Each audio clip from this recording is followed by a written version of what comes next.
Hi, my name is Eric and welcome to my channel. In my previous video, I re-delivered my basic speech number 10. It was entitled On Being a Toastmaster. Now, in this video, I was planning to talk about the entire speech. Unfortunately, when I finished, I discovered that I had been talking for over an hour. So I told myself, okay, cut this, let's do it differently. So what I'm going to do is I'm going to cut the speech into sections, and then I'm going to talk about each section in turn in succeeding videos. Now, how am I going to be doing this? First of all, I'm going to speak off the cuff, meaning no practice, no teleprompter, spontaneous, whatever you want to call it. So I'm just going to speak as I watch the video and you watch the video with me. And then I'm going to talk about it as we go along. So, as they say, as the cliche goes, without further ado, let's get cracking. Friends, guests, fellow Toastmasters, this is my basic speech, number 10. Okay, if you watch the video about introductions, that was my attention getter. Now, if that didn't get your attention, it's probably because you're not a Toastmaster. What do I mean? Well, in Toastmasters, basic speech number 10 is sort of like the final exam before graduation. When you join Toastmasters, they give you 10 speeches. Each speech focuses on a particular skill about public speaking. So by basic speech number 10, you're supposed to have learned all the skills or all the basic skills for public speaking. So when you finish this and your evaluator says, okay, that was good, now you did well, you can now become a competent Toastmaster. So instead of being called Toastmaster Eric, I can now be called Competent Toastmaster Eric Marcello. Now, when you graduate, they give you this pin. It says here at the top, CTM for Competent Toastmaster. And then at the bottom, it says Toastmasters International. And right in the middle is the logo for Toastmasters. Now, in these days, they call them competent communicators. But I don't know if they have the same design for, maybe it's different right now. But yeah, back in those days, in 2006, it was competent Toastmaster. So,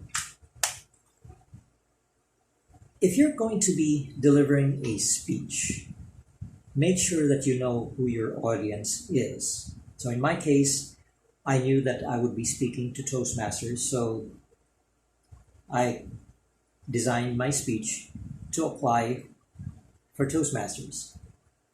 Now let's say that you're a doctor and you're talking to non-doctors, maybe engineers, architects, accountants, lawyers, whoever.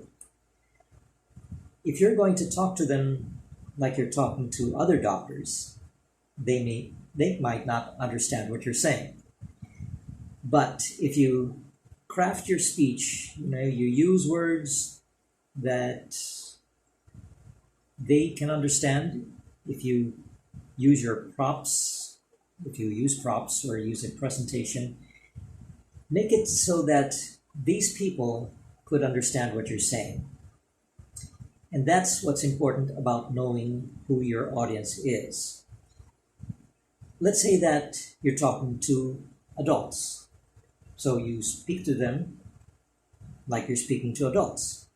If you're talking to children or maybe teenagers, you talk to them like you're talking to teenagers or children. Because the intention of your message will be lost on them if you use a language that they don't understand. So that's the first technique or lesson in this section. Let's keep going. My journey as a Toastmaster has been long and difficult. And what I'm going to do today is to share that story with you. And that was the main introduction. Remember, I said in your main introduction, you introduce your topic. So what I did here is I just told the audience that I'm going to be sharing my story about being a Toastmaster to them. And it's going to be in a storytelling format. So yeah, that was the main introduction. Now, the next clip is going to be the transition from the introduction to the body of the speech. Let's listen. So, ladies and gentlemen, here it is. My story on being a Toastmaster. And that was the transition. So, ladies and gentlemen, here it is. My story on being a Toastmaster. Now, you may have noticed something. Maybe if you watch the video about introductions, you probably remember me saying that your introduction should be about a minute or two, or take about a minute or two. Now this, obviously, this is the whole introduction. This didn't take a minute, not even a minute. By the timer, it only took me 29 seconds. Now, did I violate my own rule, or the rule that I said? Well, not really. The rules that I said in my previous videos are rules of thumb. Now, rules of thumb are general rules, meaning they apply most of the time.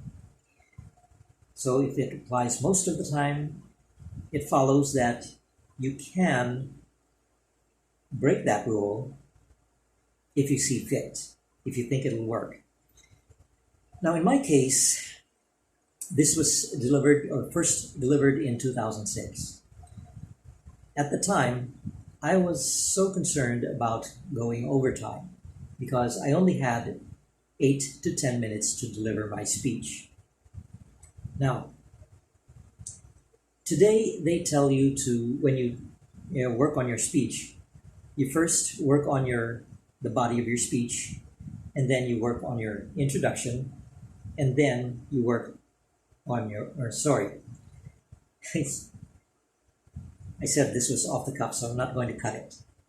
You work on the body of your speech, then you work on your conclusion, and then you work on your introduction.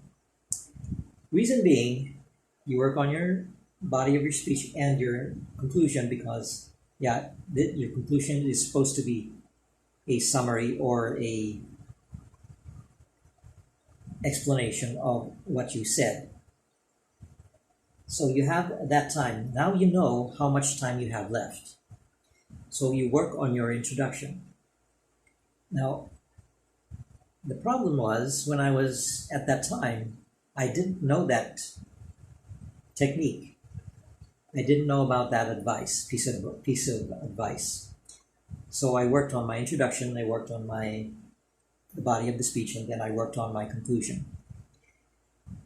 Now, as I said, I was concerned about going overtime. And what I did was I made the introduction so short, and then I worked on the body and then the conclusion. And then when I finished everything, I looked at the time, and there was about about a minute, no, eight. It lasted about 8.5 minutes, more or less. Now, when I rehearsed the speech, it took me about 9 minutes. And having delivered 10 speeches already, I was aware of the chance that in case I forget something, right? If I make too long a pause, or if I say something that the audience really liked and they start clapping, or if I say something funny and they laugh for several seconds, it's very possible that I might go overtime. So I made sure that my introduction was very short because I considered the body as very important. I said, okay, this is my introduction. I'm going to make it this long, just 30 seconds. And that's what I did. Now, over the years, I thought, could I or should I have made it longer? But then, looking at the results, the speech was very well received. So, okay, maybe 30 seconds was fine. Now, I'm not saying that you should also make it 30 seconds. As I said, if you need a minute or two to make your introduction, then take a minute or two. You can make it shorter if you want, but make sure that it works. And in this case, it worked. And yeah, that's it. That was my introduction, and that is the end for this video. Now, in my next video, I'm going to be talking about the body of the speech, or the first section of the body of the speech. So I hope you watch for that. So take care. See you next time.